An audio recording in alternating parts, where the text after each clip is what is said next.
hell of a week, hasn't it? I'm wondering now if you believe that Iran.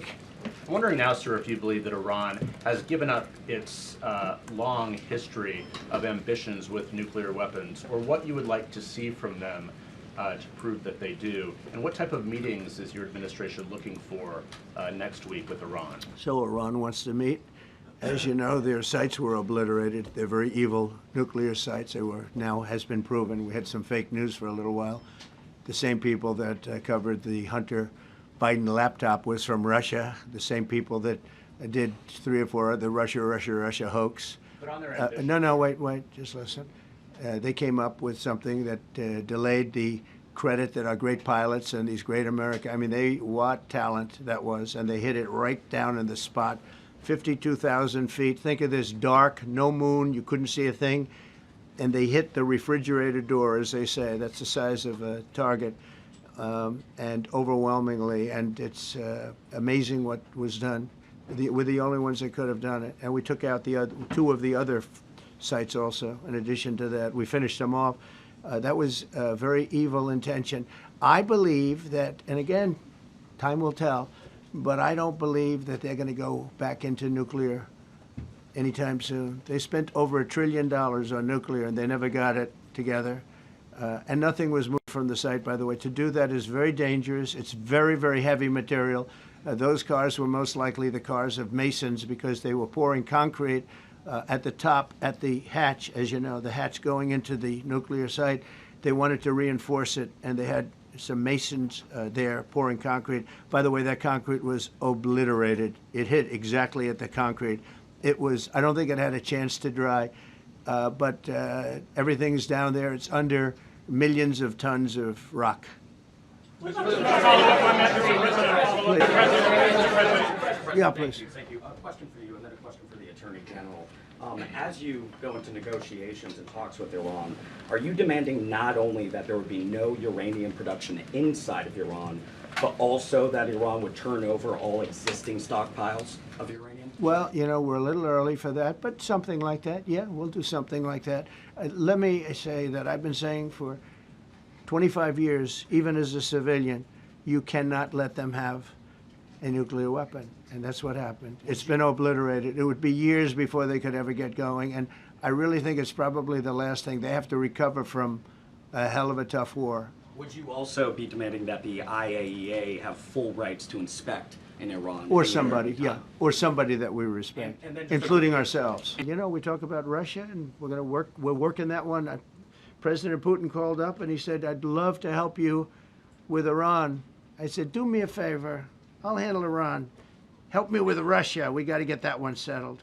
And I think something's going to happen there. President Trump, Anthony Marshak from MTV Lebanon, I want to ask you regarding the threats posed by Iran's allies and proxies operating in the U.S. They were threatening your life.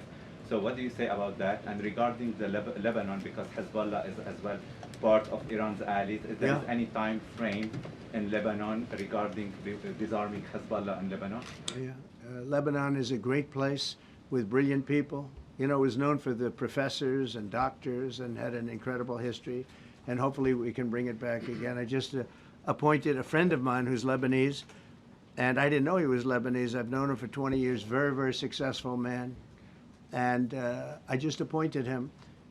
And I said, why would you want that? He says, because I was born there, I was raised there, I love it. I love it so much. I said, you know, it's very dangerous going to Lebanon as ambassador. And he said, that's what they say, but I don't care about danger. I mean, this is a guy that is just a very big business guy. He wants to give up his whole life to go to Lebanon because he believes in it so much. We're with Lebanon all the way. We'll try and straighten it out. Your life as well. So what action? Threaten my life? Yeah, they have threatened. I get that throbbing feeling every once in a while. Get that throbbing feeling, but you know what? That's okay. This is a dangerous business. What I do is a dangerous business. You know, I tell the story of the car companies and different people in different professions you have. Race car drivers, as an example. 1/10 of 1% die. Bull riders, 1/10 of 1%. That's not a lot, but it's people die. When you're president, it's about 5%. If somebody would have told me that, maybe I wouldn't have run. Okay? This is a very dangerous profession. Yeah, please. By the way, so many questions. Should we keep this going, Pam? Or not? This is the opposite of Biden. Biden would take a half a question and he'd leave without answering it. Go ahead. On Iran. You tell me when it gets boring. Okay. If Iran. Are you from Iran? No, I'm not from Iran. I'm from the UK. But if the intelligence reports conclude that Iran can enrich uranium to a level that concerns you, would you consider bombing the country again? Without question, absolutely. And have you had any conversations? Turned out to be unbelievable. But, you know, our incredible flyers and I call them the shots, these guys are unbelievable. Think, from 52,000 feet, they hit the equivalent of a refrigerator door. They actually hit it right in the center, so it's much smaller than that. And just bomb after bomb going deeper, deeper, blowing up. Incredible, incredible thing. I don't know if you heard the general, he was very impressive. Raisin Kane, you know, he's the one that beat ISIS for me. And he did it in a matter of weeks. And I was told it was going to take 4 or 5 years. And when I got this job, I always said, if I get this job, I'm going to put that guy as the head of the Joint Chiefs of Staff. And Dan Kane, and he, when I heard his name was Raisin, his nickname is Raisin Kane. I said, you got to be kidding. So I liked him right from the beginning. But he knocked out ISIS in a time that nobody ever thought possible. And when this attack was completed and so successful, I said, now I know how you knocked out ISIS so quickly. But we have the best people, we have the best equipment in the world. You know, I rebuilt the military during my 4 years, during my other term.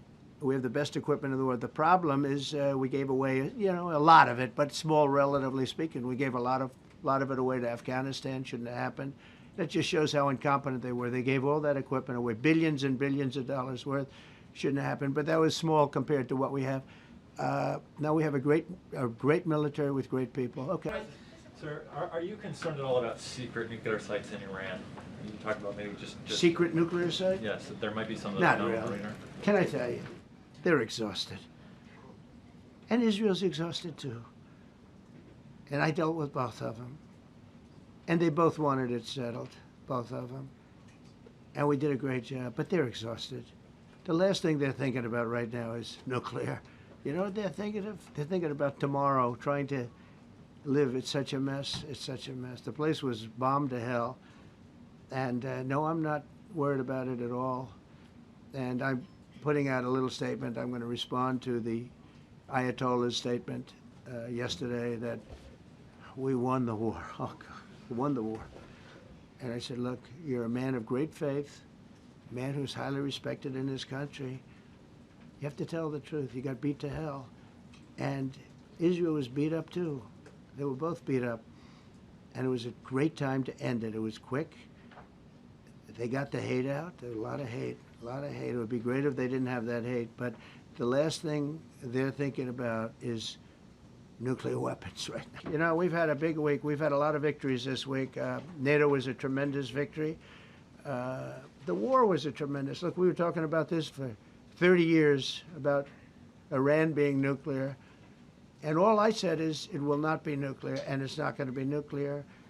And, you know, I want to give credit to a lot of people, and most importantly to our great military. Boy, they put out that fire. Once that happened, once those bombs got dropped, that war was over. That war was over. But I just want to compliment them. Incredible. The general and all of his generals. Pete Hegseth was great. They all